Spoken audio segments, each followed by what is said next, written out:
Hello friends, जैसा कि आप लोग जान रहे हैं कि इस समय पे हम लोग परसेंटेज पढ़ रहे हैं। परसेंटेज का एक पार्ट ऑलरेडी अपलोड हो चुका है, तो जो बच्चे डायरेक्टली इस वीडियो को देख रहे हैं मैं उनको रिकमेंड करूंगा कि वो पहले पहले पार्ट को देख लें।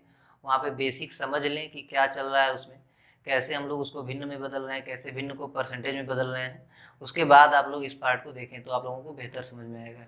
ठीक है, इस पार्ट में बेसिकली हम लोग उन क्वेश्चन को समझेंगे जो दो वेरिएबल्स पे बेस्ड हैं, है ना। माने जिसके दो स्वरूप, जैसे दो संख्याओं का गुणनफल या फिर आयत का वर्ग का क्षेत्रफल, वृत्त का क्षेत्रफल हो गया, जिसमें दो वेरिएबल हैं जो प्रोडक्ट को प्रभावित करते हैं या जिनके ऊपर प्रोडक्ट निर्भर करता है। उन सवालों को हम लोग समझेंगे। एक सवाल के माध्यम से पहले मैं आप लोगों को क्लैरिफाई करना चाहूँगा कि कितने तरीके इसके हो सकते हैं। उसके बाद इसके ऊपर बात करेंगे कि कौन सा तरीका कब अप्लाई करना चाहिए। फिर हम लोग दो चार प्रैक्टिस करेंगे, फिर ये पार्ट कंप्लीट हो जाएगा। तो पहले हम लोग एक आसान सा क्वेश्चन लेते हैं। क्वेश्चन है जिसमें दिया हुआ है कि एक आयत है, उसकी एक भुजा में 10% की वृद्धि की गई है, ठीक, और दूसरी भुजा में 20% की कमी की गई, ठीक है। एक भुजा में 10% की वृद्धि जबकि दूसरी भुजा में 20% की कमी की गई है, तो इसके क्षेत्रफल में कितना प्रतिशत का परिवर्तन होगा, ऐसा हमसे पूछा जा रहा है। तो देखिए, पहले तो एक सूत्र होता है, उसको आप लोग लिख लें। R1 plus R2 plus R1 multiplied with R2 upon 100, यह है परसेंटेज चेंज का फार्मूला, है ना। यहाँ पे चिन्ह के साथ परसेंटेज के मान रखे जाएंगे। माने अगर हम इस सवाल को करना चाहें तो हम लोग कैसे कर सकते हैं। 10% की वृद्धि हो रही है तो पॉजिटिव का 10, 20% की कमी हो रही है तो निगेटिव का 20, प्लस 10 गुणे निगेटिव का 20 बटे के 100, ठीक है।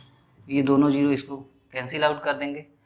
यहाँ पे हमको -10 मिलेगा, यहाँ पे -2 मिलेगा, माने माइनस का 12%। माइनस क्या दर्शा रहा है कि कमी हो रही है, क्षेत्रफल में 12% की कमी हो रही है, ठीक है। ऑप्शन आपको इस तरीके से मिल सकता है कि 12% की कमी, ठीक है। ये पहला मेथड है आपका इसको करने का।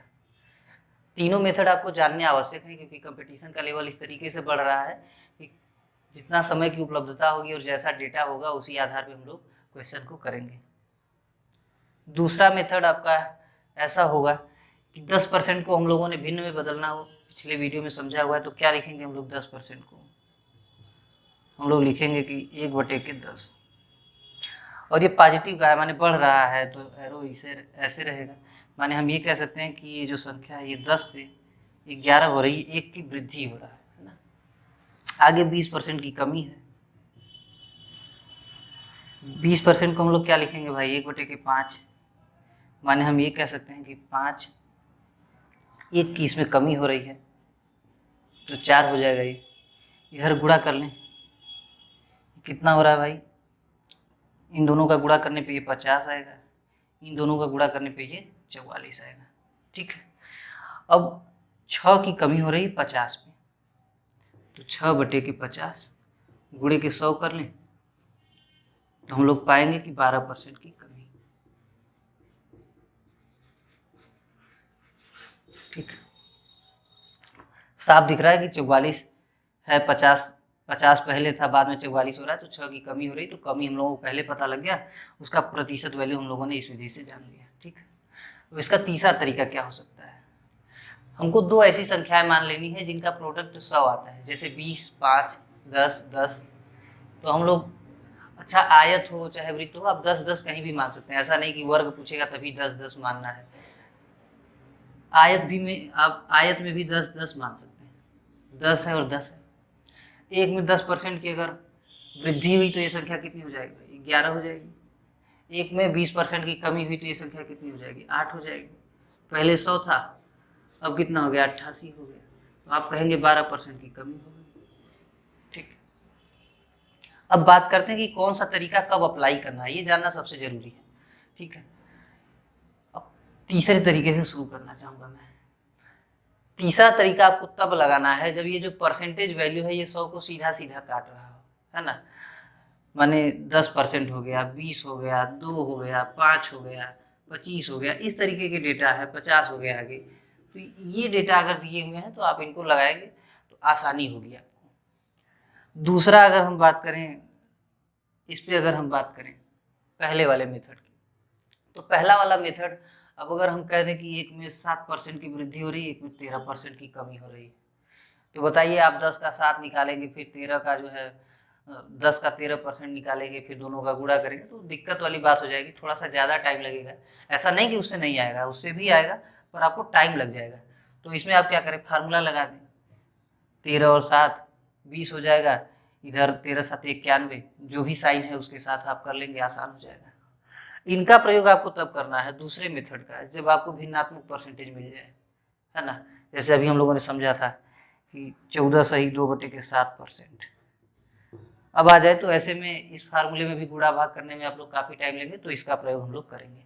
ठीक है, कुछ सवाल लेते हैं तो उनके डेटा के हिसाब से आप लोगों को भी अंदाजा लग जाएगा कि कब कौन से सूत्र का प्रयोग या कौन से विधि का प्रयोग किया जा रहा है। वे क्वेश्चन देखते हैं। इसमें दिया हुआ है कि एक संख्या में 7% की कमी और दूसरी संख्या में 21% की वृद्धि हो रही, तो उनके गुणनफल में कितने प्रतिशत का परिवर्तन आएगा। तो कंप्लीट वैल्यूज है, आसानी से हम लोग रख देते हैं कि -7 + 21 प्लस -7 गुणे के 21 बटे के 100। ये कितना हो गया भाई, पॉजिटिव का 14 और माइनस का 21 आते, आप लोग जानते हैं कि 147 होता है, 147 बटा 100 करेंगे 1.47। अब इसको हम लोग कितना रख देंगे, कितना लिख सकते हैं भाई, 12.53%। ठीक, तो ये हमारा आंसर हो जाएगा। इस क्वेश्चन को देखते हैं। इसमें दिया हुआ है कि कोई कंपनी अपने मजदूरों की संख्या में 12 सही 1/2% की वृद्धि करती है, जबकि प्रत्येक मजदूर के जो वेतन है, मजदूरी है, उसमें 16 सही 2/3% की कमी करती है। तो कंपनी जो कुल पैसा खर्च कर रही थी मजदूरों के ऊपर या उनका वेतन जो दे रही थी, उसमें कितने प्रतिशत का परिवर्तन आएगा, वैसा हमसे पूछा जा रहा है। तो इसको हम लोग क्या लिख सकते हैं भाई, 12 सही 1/2 को हम लोग लिख सकते हैं 1/8। ये वृद्धि हो रही है, माने हम ये कह सकते हैं कि 8 से 9 हो रहा है। 16 सही 2/3 को हम लोग क्या लिख सकते हैं भाई, 1/6।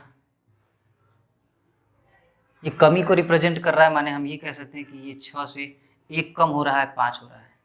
यहाँ देखिए 8 में इस 1 यूनिट की वृद्धि हुई है तो ये 9 हुआ है, इस 6 में 1 यूनिट की कमी हुई है तो ये 5 हुआ है। अब हम लोग इसका मल्टीप्लिकेशन कर लें तो हम लोग ये कह सकते हैं कि 48 यूनिट पहले था, अब कितना हो रहा है भाई, 45 यूनिट, माने 3/48 गुणे के 100। ठीक है, 3 से काट दें 16, 4 से काटे ये 25, ये 4, 25/4, मतलब हम लोग ये कह सकते हैं कि 6.25%।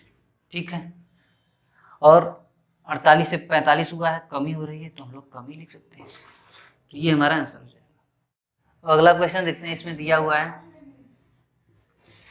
कि एक वर्ग के एक भुजा में 20% की वृद्धि होती है, जबकि दूसरी भुजा में 5% की वृद्धि होती है, तो उसके क्षेत्रफल में कितना प्रतिशत का परिवर्तन आएगा, ऐसा हमसे पूछा जा रहा है। तो सिंपली हम लोग 20 धन 5 धन 20 गुणे के 5 बटे के 100 कर लें।